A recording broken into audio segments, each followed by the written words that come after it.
Ang hirap intindihin nun. So, ang gusto mo bang sabihin? Tulungan mo ako! Ibig kong sabihin, gusto ko sanang samahan mo ako.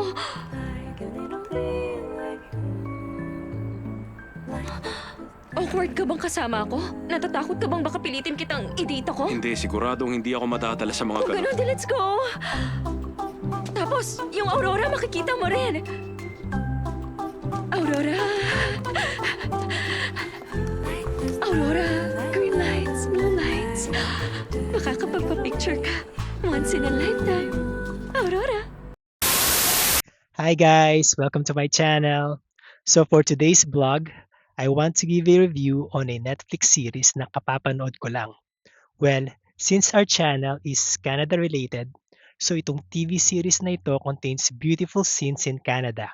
So ang TV series na ito is Candice Love Be Translated. So let's go! Wow, sobrang taas namin. Dati pala, yung haring nakatira dito sa castle, pag-aari to lahat. Siguro, ang saya lang pag tumingin ka sa baba, tas alam mo sa'yo lahat to. Ilang hectares kaya to? Huwag mo sandalan yan. Atras ka ng konti. Ha? Oy, Mr. Joe, bihira ka magsalita ng ganyan ah. Inaalala mo ba ako? Baka tangayin ako ng hangin? Yun ang nakasulat sa tabi mo. Pieta tu salire o apoyarse a la rinquera. Huwag sumandalo, umakyat sa barandilya. Translate ko lang. Eh, yung mga hindi naman Italian, paano? Dapat meron din sa English. Nakasulat din sa English, kaya lang hindi mo mabasa. Nababasa ko, no? Kaya ko mag-English. Ito yun, no? German yan. Yung English sa baba nun. Para kasing English yung German, kaya nabaliktad ko. Kakaloka yung mga taong alam yung pagkakaiba nito. Ako, late na ako sa viewing party ng series na ito at malamang ang mga kababayan natin sa Pilipinas na panood na ito. Ako naman, nalaman ko lang ang TV series na ito through kay Mami. Mahilig kasi siyang manood ng mga Korean novelas. Pero ako, more on American series kasi ako like Supernaturals, Stranger Things, etc. etc. yung mga ganon. So, na-curious ako sa mga pinapanood niya and one time, sabi ko, mag-recommend ka nga sa akin ng Korean novela na rom-com pero gusto ko Tagalog dub para ma-feel ko yung mga funny moments. Yan, tip ko sa inyo yan guys ha. Kung may Tagalog dub, mas may puso ang translation kaysa English. Subukan nyo. So yun, kasama ko siyang pinanood ang episode 1 and the rest is history.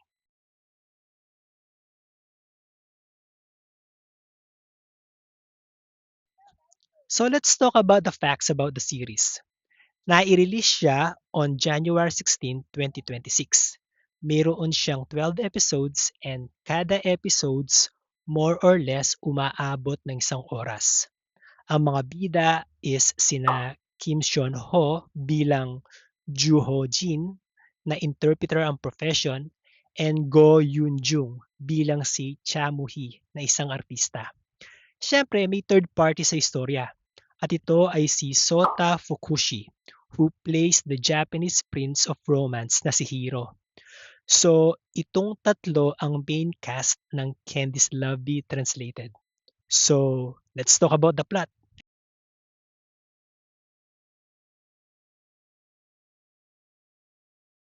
Without spoiling too much, nagsimula ang istorya sa Japan.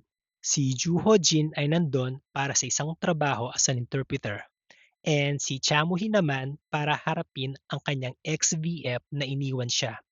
So, in a twist of fate, nagkataon na nandun silang pareho sa restaurant ng ex ni Cha Moo Hee. And because hindi marunong mag-Japanese si Cha Moo Hee, naging interpreter niya si Joo Ho Jin. Dito pa lang sa simula na ito, makikita mo na ang pagka-romcom ng series. Maraming mga nakakatawang eksena dito for most of the first episode.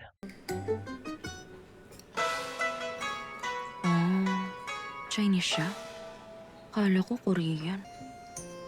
Kaya nito magmura? Puta. Puta.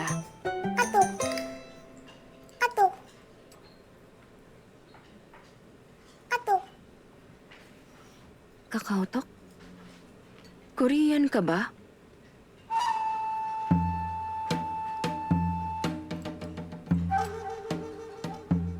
Narinig mo lahat? And alam nyo guys, napaka-importante ng first episode sa isang TV series because ito ang magsiset ng tempo ng buong series at kadalasan ito ang nagbibigay ng idea sa mga manonood kung worth it bang panoorin ang buong series. At ito ay nagawa ng first episode.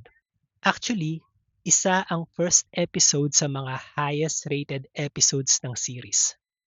Ako nga, kung hindi ako nagandahan sa first episode, malamang hindi ko tinapos to. So, after that meeting, there were a series of events bakit nagkahiwalay sila. And after some time, sumikat si Cha Moo-hee bilang aktres and tagtagpo ulit ang landas nila ng mga ilangan ng interpreter si Cha Moo-hee. It's so nice to meet you, Miss Cha. Are you feeling better now? Masaya kaming makilala ka. Mas okay na ba ang pakiramdam mo, Miss Cha Moo-hee?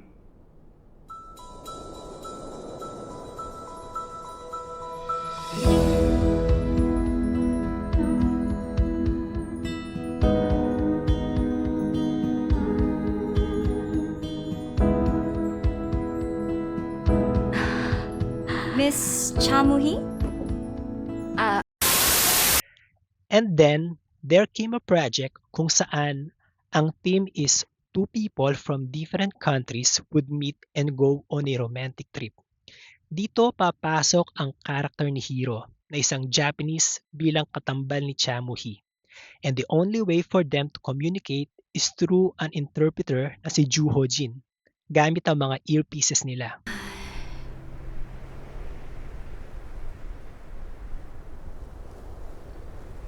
綺麗ですね。ずっと見ていたいくらい。 Ang ganda. Gusto kong pagmasdan habang buhay. Ganun din ako. Dito sa team ng series is isang romantic trip. Magsisimula silang magpunta sa mga romantic places like Canada and Italy. For the Canada arc, mapapanood ang mga ito sa mga episodes 4 to 6. And for the Italy arc naman, mapapanood ang mga ito sa mga episodes 9 to 10. May mga plot twist din dito like may split personality, second family issues among other things, pero those are for you to find out. Magkakatuluyan ba sila or hindi? Well, hindi ko sasabihin, so titigil na ako dito so that I won't have to spoil the ending of the story. Now, let's go to the review.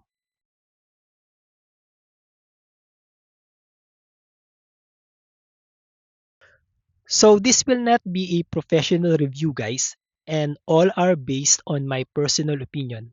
Pero let's stick sa 5 categories. Story, performance, characters, entertainment value, and overall review. So let's start with the story.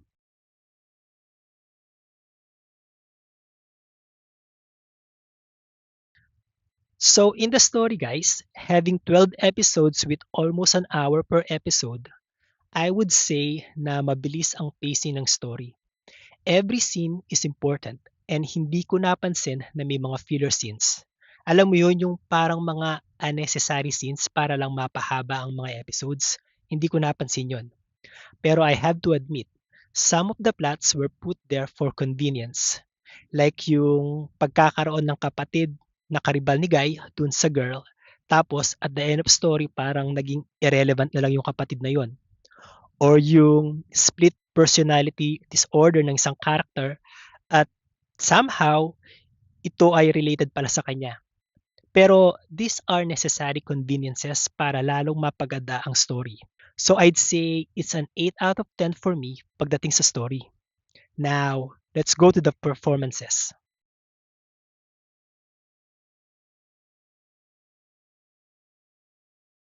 For the performances naman guys, for me, they were played perfectly by the actors. Their acting was so convincing. Minsan kahit maganda ang pagkakasulat sa mga characters, pero kung hindi naman maganda ang performance ng mga actors, nawawala yung ganda ng kwento. Like for example, for me, personally, para sa akin may mga actors sa Pilipinas na ang OA ng acting na kapag pinanood ko sila, hindi ko maramdaman ang character kasi nasosobrahan ako sa pagka-OA ng acting nila. Sa Candice Love Translated, top-notch ang performances ng mga actors. Mararamdaman mo yung mismong mga characters ang pinapanood mo at hindi ang mga actors. So I'd say it's 9 out of 10 pagdating sa performance. Next are the characters.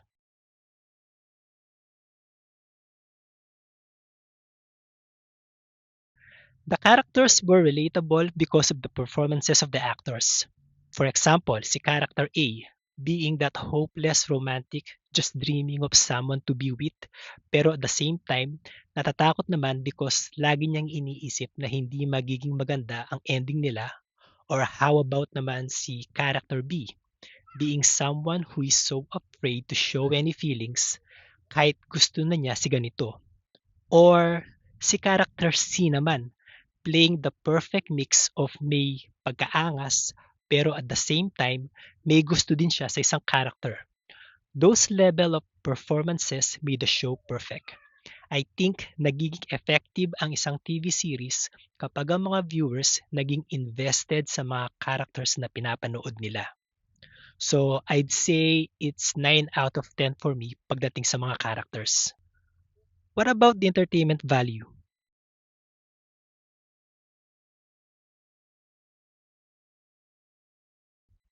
Ako, I definitely enjoy the series. I'm not a K-drama fan. The only K-drama na pinanood ko and natapos ko from start to finish is Crash Landing on You. That's it. Pero after that, hindi na ako ulit sumubok. Kahit nung nasa Pilipinas pa ako nung kasagsagan ng mga endless love K-dramas, hindi ko sila pinapanood. Pagdating sa mga rom-com genre, mga Sarah Geronimo, mga Regine Velasquez movies lang ang mga napanood ko. I am more into sci-fi, action, suspense horror, superheroes, and comedy genre. So watching this K-drama rom-com was really entertaining for me. There are so many scenes na kinilig ako. Para maalala mo yan, kailangan mo lang ulit-ulitin. Subukan mo. Mama Mia, ama, Mali, ulitin mo. Mima? Ulit. Aray! Hindi ko nga nabasang mabuti, tas test na agad. Ganon? Eh di mag-review ka na muna. 1, 2. Amami Alfredo, quantio ti amo, quantio ti amo. Amami Alfredo, quantio ti amo, quantio... Sige, go. Amami Alfredo, quantio ti amo, quantio ti amo.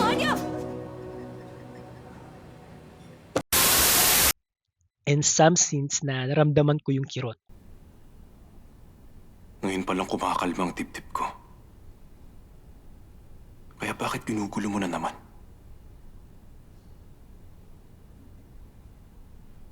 Nagsorry, nagpasalamat na lungkot ka. Kung kailan tapos na to. At dahil katapusan na, magpapadala na naman ba ako sa'yo? Hindi naman sa ganon. Ba't ko naman gagawin yun alam ko namang may girlfriend ka na. Ako? May girlfriend na?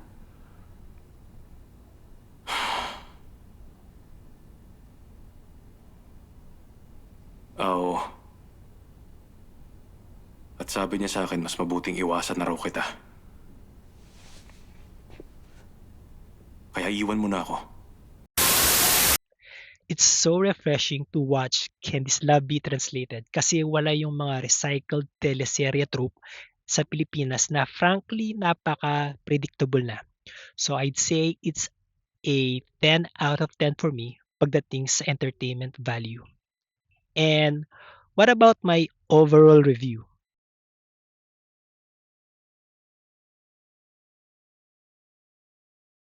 For my overall review, I will give it a 9.5 out of 10.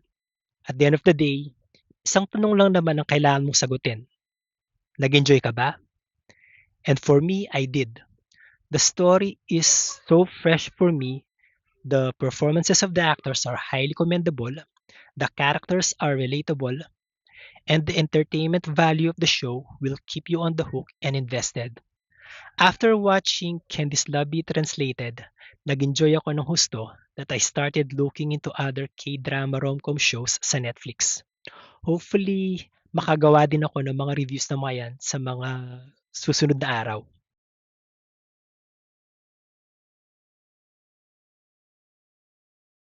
With that said, this series is special for me kasi may mga Canadian scenes sa series na ito. Actually, the Canadian arc nga ran for 3 episodes, episodes 4 to 6. All the Canadian scenes happen in the province of Alberta. So kung matagal na kayo sa channel ko, I live in the province of British Columbia. So ang kapitbahay na province namin is ang Alberta. Last year, we went to Alberta and some of the scenes shown in the series napuntahan na namin. Like itong mga scenes na ito. Mr. Cho Ho-jin! Tingnan mo.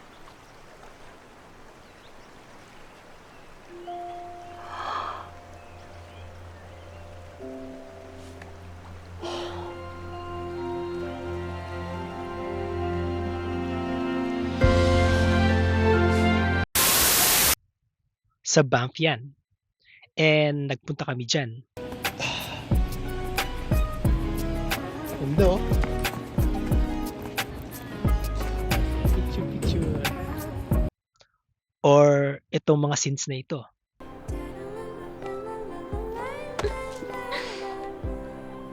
Dapat pinigilan mo akong gawin yung bisit na pusong yun.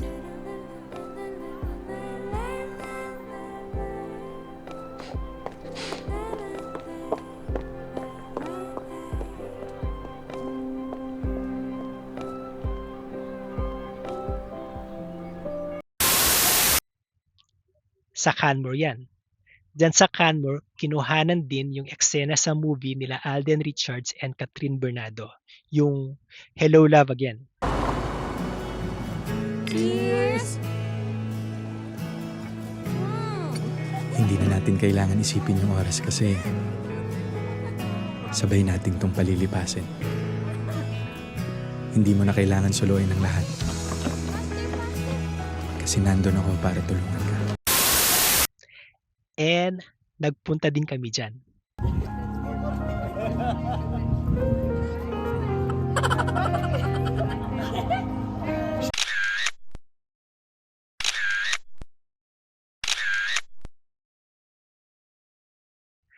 Maraming mga scenes sa Alberta ang hindi pa namin napupuntahan. And siguro, next time na pupunta kami sa Alberta, pupuntahan namin ang mga yan. Pero alam nyo guys, here's the funny thing. Kung gusto nyong tahakin ang mga Canadian scenes ng Candice Lobby Translated, naglabas ang province of Alberta ng itinerary exactly kung saan kayo dapat magpunta.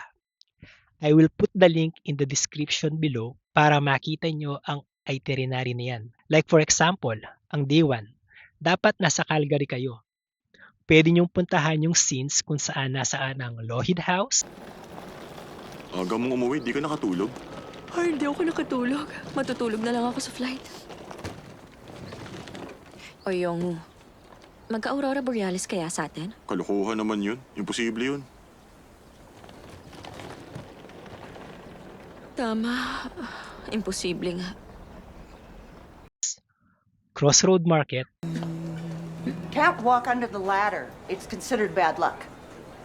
Something bad might happen. Sorry.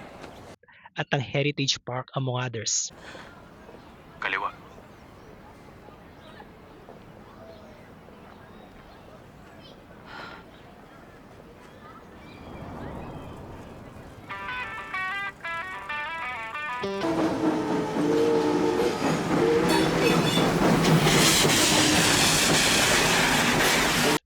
Ang cool, di ba? You have your very own Candice Lobby translated itinerary. And to fully experience that beautiful autumn colors and a chance to see Aurora Borealis, I suggest pumunta kayo mga late September to early October. So mga around September 20 to October 10 of every year.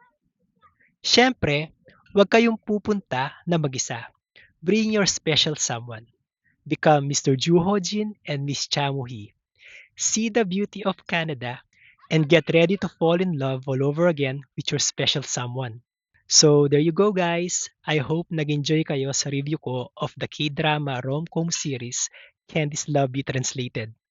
Kung nag-enjoy kayo sa review ko, please drop your comment below and I will try to review other K-dramas as well. Frankly speaking, mukhang nahook na ako rito guys eh. So again, there you go. Please don't forget to subscribe, like this video, click the notification bell, and paki-hype na din ang video namin. Hanggang sa susunod po, maraming salamat. Bye! Siguro kasi mag-isa ako noon kaya malungkot. Pero ngayon, hindi na ako mag-isa. Sa lahat ng nakita kong sunset, sa tingin ko, ito na ang pinakamaganda sa lahat. Sa Canada ka, bakit Japanese restaurant? Magti-takeout ako para sa isang Japanese. Tara na. Sabi nila may sikat na Japanese restaurant dito. Pag nasa malayo ka, nakakamiss pagkain sa lugar nyo. 2 days pa lang siya rito, namimiss na. Hindi pa naman siguro. Japanese food din pinakain sa amin sa flight. Hindi ako pwedeng mag-sorry na walang kahit anong dalaman lang. Ba't pupunta ka doon mag-isa, hindi nga kayo magkaintindihan?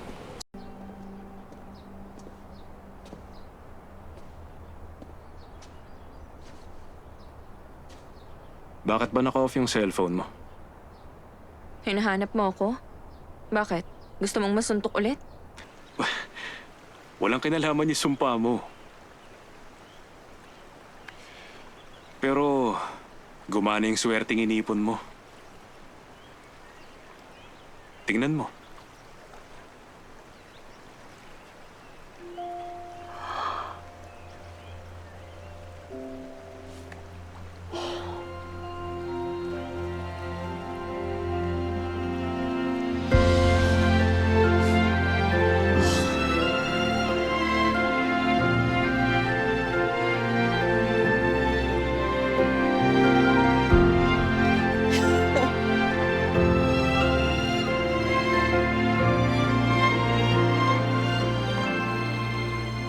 Salamat sa'yo. Nakita kong Aurora Borealis.